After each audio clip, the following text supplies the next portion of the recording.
Hello, I'm Clary Jaxon, and this is the first part of a series of videos entitled Sex Offender Treatment and Maintaining Innocence. This first video is an introduction to the penile plethysmograph, also known as phallometric testing or PPG testing. It's used in sex offender assessment and treatment programs. It is a procedure that involves placing a pressure-sensitive device around a man's penis, presenting him with an array of sexually stimulating images, and determining his level of sexual attraction by measuring minute changes in his erectile responses. Men and boys accused and/or convicted of sex crimes are subjected to a sort of junk science polygraph of their penises at various phases of the criminal justice system, which typically requires them to masturbate in order to create a baseline of erection for the purposes of testing. This testing does generally require consent from the offender in question, but I'll get into that consent issue and how probation and parole officers try to encourage consent in a subsequent part of this series, and link to it here once it's uploaded. I want to show you a clip I edited from a recent interview I did with Honey Badger Radio, where I brought up the topic of the penile plethysmograph. I want to point out how shocked the interviewer, Brian Martinez, and the listening audience was to learn of this pseudoscience for the first time. You can see the audience reaction in the chat window on the right side of the video. I hope Honey Badger Radio doesn't mind me playing this edited clip, but if they do, let me know and I can edit this part out. A lot of times the Crowns will order and ask the judge to order a sex offender treatment behavior program.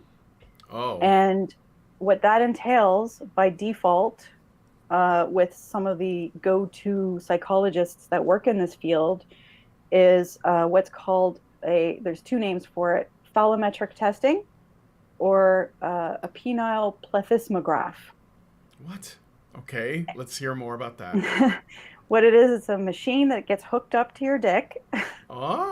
It will determine your sexual proclivities and deviance levels, and then make a correlation with your likelihood of recidivism to help inform the sentencing process. What?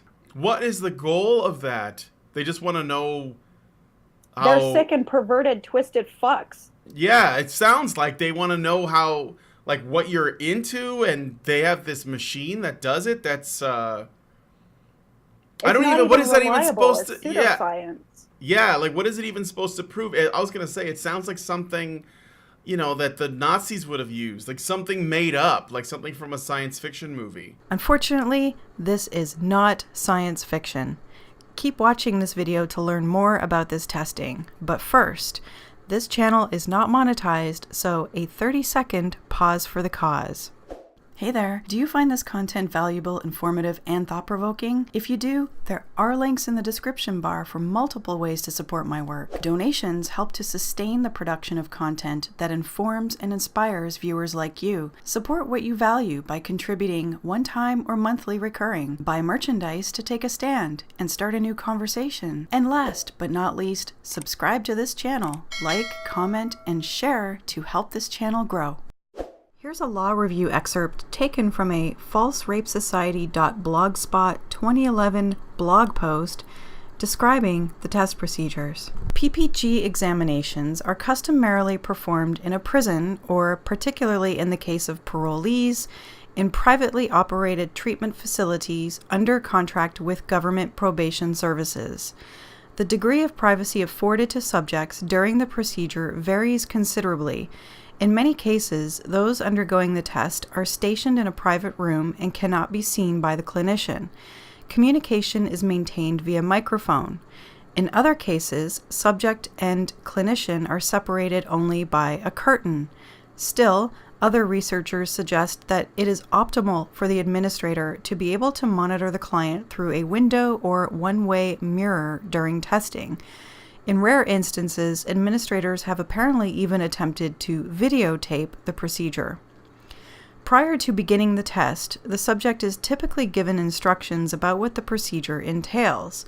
He is then asked to place the device on his penis and is instructed to become fully aroused, either via self-stimulation or by the presentation of so-called warm-up stimuli.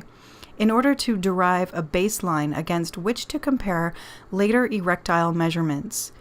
After the individual returns to a state of detumescence, he is presented with various erotic and non-erotic stimuli. He is instructed to let himself become aroused in response to any of the materials that he finds sexually exciting.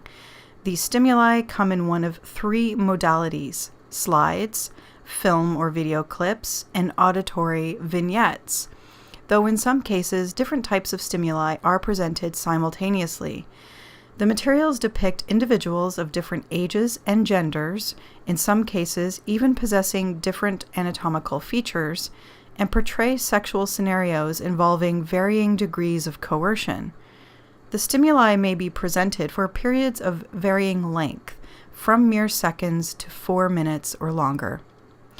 Changes in penile dimension are recorded after the presentation of each stimulus, and can be measured in multiple ways, either in terms of milliliters off baseline, percentage of full erection, or in terms of z-scores. The plethysmograph is capable of measuring changes in tumescence long before the subject himself becomes aware of them. It is very rare for a subject to become fully aroused during an examination. Instead, an increase of about 40% is considered to indicate a high degree of attraction.